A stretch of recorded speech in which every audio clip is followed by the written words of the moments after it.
Microscopic Milton is very small indeed.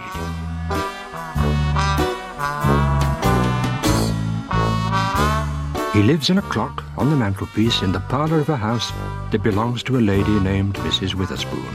No one knows he's there, apart from Milton's friend Douglas, who spends most of his time asleep in front of the fire, and of course, you.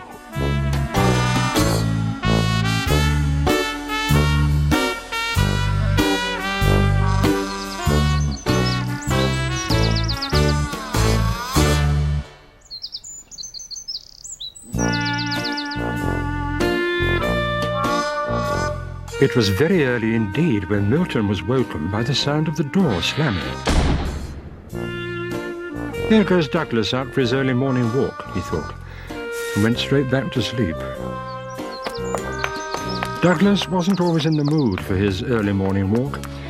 In fact, recently Mrs. Witherspoon had noticed a distinct lack of enthusiasm.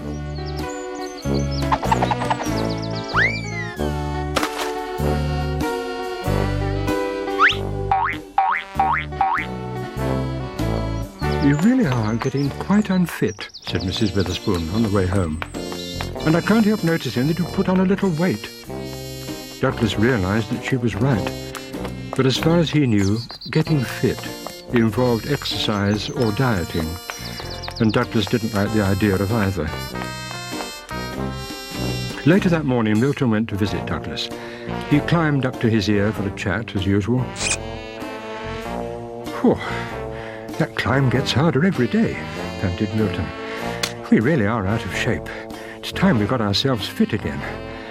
Plenty of exercise and a healthy diet. That's what we need." "Just what I was afraid of," thought Douglas, but he had to agree.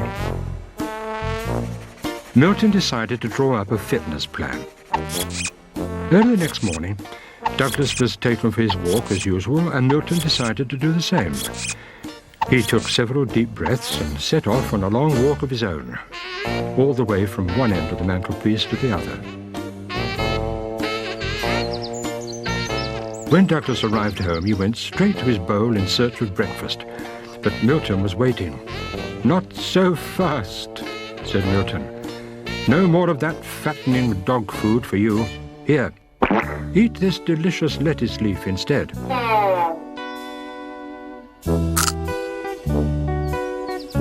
When they'd finished their breakfast, Milton took Douglas into the garden to begin the real exercises. "Oh dear," thought Douglas, "is this really necessary?" "The first exercise," announced Milton, "is jogging round the garden. You give me a head start, because my legs are much shorter than yours." Milton set off at great speed, but despite the head start, Douglas soon caught up with him. The next exercise on the agenda was weightlifting.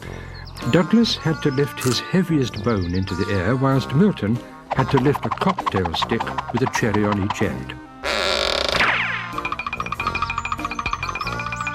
Unfortunately, a passing sparrow decided that the cherries would make a delicious snack.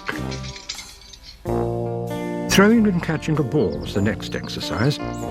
"Now," said Milton, "the trick here is to keep your eye on the ball."